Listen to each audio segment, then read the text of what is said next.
Hello friends, I got a question on what is the scope of performance testing in 2020 and beyond, and while replying I thought I will share my reply with all of you so that everyone gets help. The question is from Aruna More, and she says, what is the scope of performance testing in 2020 and is JMeter a good tool to learn? Now, the performance testing scope is really good. The scope is really bright. The future is really good in 2020 and beyond. And if you are looking forward to become a performance test engineer, it may be one of the best times to go into this career option. Now, having said that, there are few things that you should need to consider. A lot of us believe that performance testing is just learning some performance testing tool like JMeter and getting the abilities to create a test on the tool and then running the test with some user load like 10,000, 20,000, 1 lakh, 2 lakh users and then getting the results. Now, performance testing is much more than that.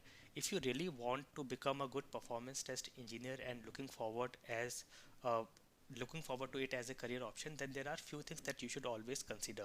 The first thing is how to create a performance test plan. Now, a performance test plan a little different from the other test plan or like a functional test plan. Here we have to analyze what exactly should go as the requirements of a performance test plan. We have to analyze the requirements. We have to analyze what modules will go, what will be the test data for the performance test, and what will be the user load, the variations, the breathing time, and everything. Now, one of the ways we do this is we get production logs. We get a dump of the logs from production and we analyze the logs. How exactly are our users using the application? What modules are getting higher traffic? What is the breathing space? What is the use and what is the trend? Based on that, we create a performance test plan. Now, I will try to create a separate video on this on how to create a performance test plan. But just to be very concise here, you should have these abilities to analyze the production logs, get the logs, and then create a performance test plan accordingly. So this is very important. The other thing is creating and setting up a performance test environment. We never recommend that you do any kind of performance testing on the existing environments which are being used, whether it is a QA or a testing environment, or it is a sandbox or staging or even production. We never recommend to do any kind of testing on these environments.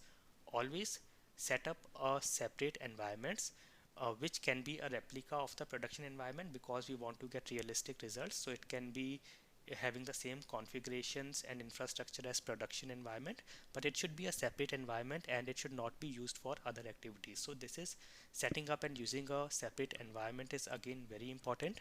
The third thing is having a baseline. Now, baseline is a set of test results with different configurations that we run and we keep it as a baseline, and then every subsequent run, every subsequent test that we do, we compare against this baseline. We do the statistics and compare, and then we provide the results and analysis. Now, sometimes we get the baseline that this is the baseline and you have to run all your tests and compare the results against this baseline. Sometimes we have to create our own baseline. Now, I will try to have a separate video on how you can create a baseline for performance test, but this is again very important and you should always consider this. The next thing is documentation and analysis. Now, if you are able to set up a very good performance test plan and you have run your test according to the plan and you have also got the results, but it is very important to document the results properly so that anybody could analyze it. You will mostly be sending out your results to your dev team, to your networks team, to your management teams. They should be able to see and very quickly analyze that if everything is okay or not, or where exactly we need to take care or do some fine tuning. So this is again very important, how to document and then how to analyze. Now, the other thing is analysis and suggesting improvements. This may not be a part of the job of a performance test engineer. Normally we do the testing and then we provide the results to the dev team or the networks team or the performance analysis team, and then they analyze it and then take the further actions.